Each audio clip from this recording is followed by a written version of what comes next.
Assalamualaikum warahmatullahi wabarakatuh. Selamat pagi anak-anak semua. Bagaimana kabarnya kalian hari ini? Semoga kalian semua dalam keadaan sehat ya. Oke, pada pertemuan kali ini kita akan membahas topik yang sangat menarik, yaitu tugas perkembangan remaja.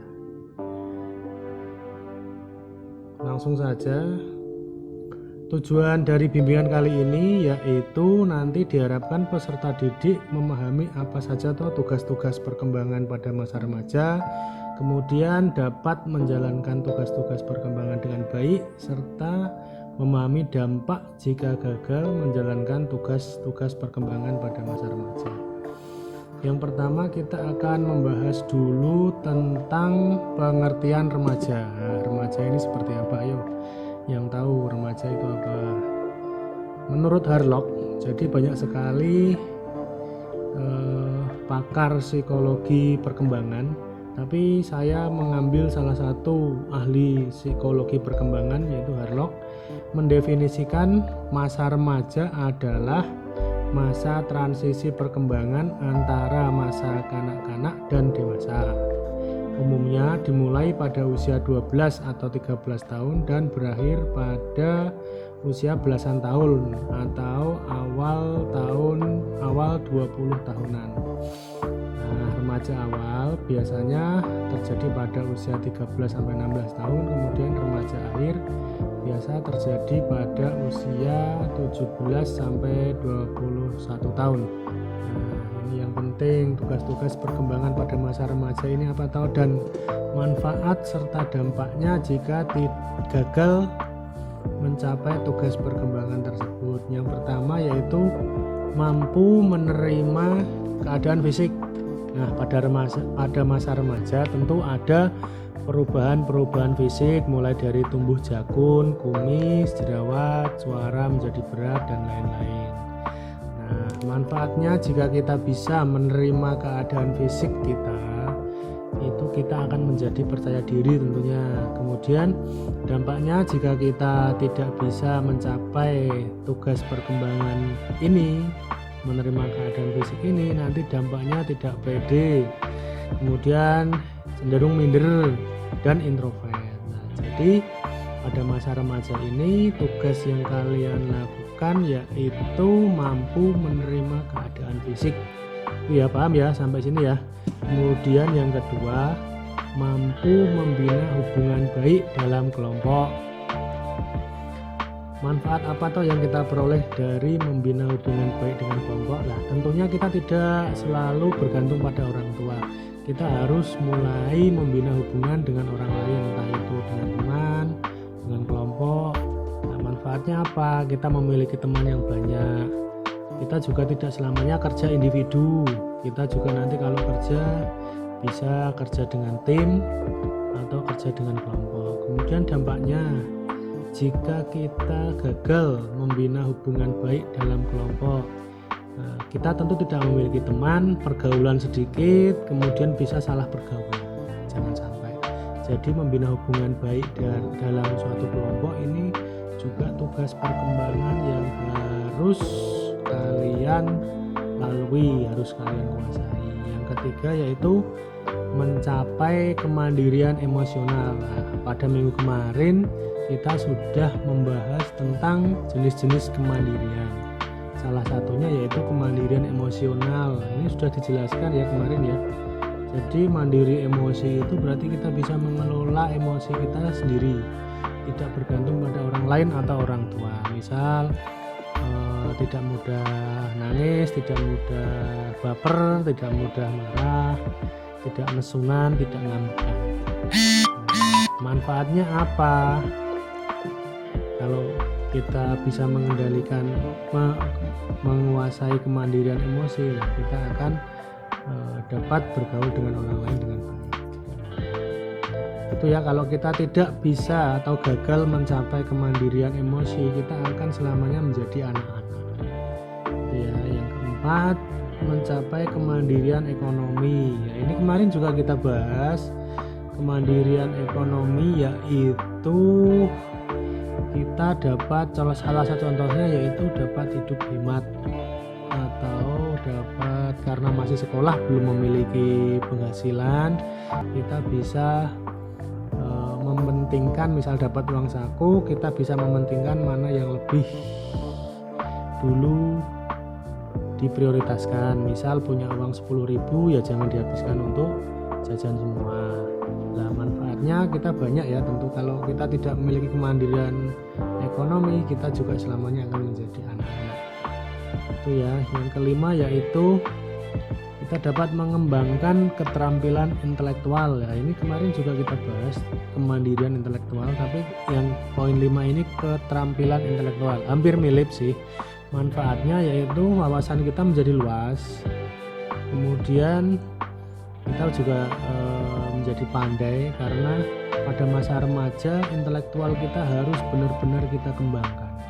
Kalau kita tidak mengembangkan keterampilan intelektual ini, wawasan kita menjadi sempit, kemudian sering berpikir negatif, dan kita akan terbelakang atau kalah dengan teman-teman yang lain.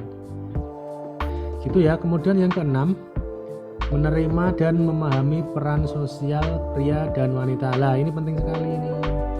Nah, memahami peran sosial pria dan wanita. Nah, masa remaja itu masa sebelum kalian dewasa. Jadi kalian harus mempersiapkan tugas-tugas perkembangan ini agar bisa memasuki masa dewasa dengan baik. Nah, salah satunya yang keenam yaitu memahami peran sosial pria dan wanita. Ayo, peran sosialnya apa? Misalnya kalau pria, perannya yaitu bekerja mencari nafkah. Kemudian kalau wanita, peran umumnya yaitu bisa memasak, bisa mengurus bersih-bersih rumah dan lain-lain. Meskipun nanti waktu dewasa wanita dapat pekerjaan kemudian bekerja, tetapi peran ini tidak boleh kita lupakan, tidak boleh kita kesampingkan. Misal dalam kerja bakti di lingkungan masyarakat atau rewang gitu, peran pria apa? Peran pria ya usung-usung, ya mendirikan tenda atau kerja bakti. Kemudian peran wanita apa? Peran wanita memasak, membuat hidangan dan lain-lain. Nah, peran-peran seperti ini tidak boleh kita tinggalkan, meskipun nanti pria kenyataannya nanti wanita bekerja kemudian mendapatkan uang sendiri, tetapi tidak boleh meninggalkan perannya. Kemudian pria juga misal nanti istrinya bekerja, lah itu juga harus membantu. Ini peran-peran yang harus dikuasai dulu, harus disiapkan ya. Paham ya? Kemudian yang ketujuh, menemukan role model. Nah, biasanya remaja itu dimana kalian bingung mencari jati diri. Kalian seperti apa? Biasanya meniru-niru. Oh, temannya modif motor, ikutan modif motor. Oh, temannya pakai rok yang gaul, ikut beli. Kemudian temannya pakai kacamata kelelawar, ikut beli. Kemudian temannya beli Scoopy, ikut beli Scoopy lah. Nah, remaja itu masa-masa kalian meniru, tapi saya sarankan jangan suka meniru yang tidak. Jadilah diri sendiri, karena karakter kalian ke depan itu dibentuk di masa remaja. Lebih baik menjadi pribadi sendiri, menjadi kalian diri sendiri. Kalian seperti apa, tidak usah ikut-ikutan dengan teman. Temannya mau modif motor sampai nggak usah ikut. Temannya korban model dan lain nggak usah ikut. Jadilah diri sendiri. Kalau menentukan role model, tentukanlah role model yang sukses, misal orang tua atau Pak D atau Budi dan lain-lain. Jadi hati-hati dalam menentukan menentukan role model. Jangan sampai kita mengadopsi orang lain dan itu merugikan diri sendiri. Paham ya? Sampai sini ya. Kemudian yang terakhir, mampu meninggalkan sikap kekanak-kanakan. Nah, contohnya apa? Banyak sikap kekanak-kanakan. Suka merengek, suka ngambek, suka baperan. Nah, itu harus kita tinggalkan. Kita sudah remaja, sebentar lagi kita akan memasuki masa-masa dewasa awal. Tugas perkembangan ini harus kalian harus sukses kalian lalui. Karena kalau tidak bisa dilalui atau gagal mencapai tugas perkembangan ini, kalian dampaknya juga nanti akan menjadi kanak-kanakan terus-menerus. Sampai sini paham ya? Kemudian yang berikutnya, nah ini saya kasih quote sedikit. Jangan khawatir ketika kamu tidak dikenali, tetapi berusahalah untuk layak untuk diakui, dari Abraham Lincoln. Kemudian yang kedua, menjadi dewasa adalah terus menciptakan diri sendiri tanpa akhir. Maka berusahalah menjadi orang yang sukses dan bernilai. Orang yang kamu kagumi dulunya adalah juga seorang pemula.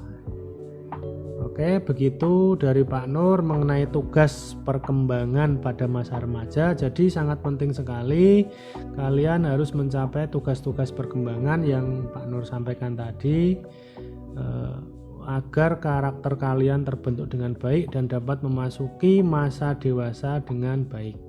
Oke, sampai ketemu lagi di pertemuan berikutnya. Tetap jaga kesehatan, jaga prokes, semoga COVID segera berlalu.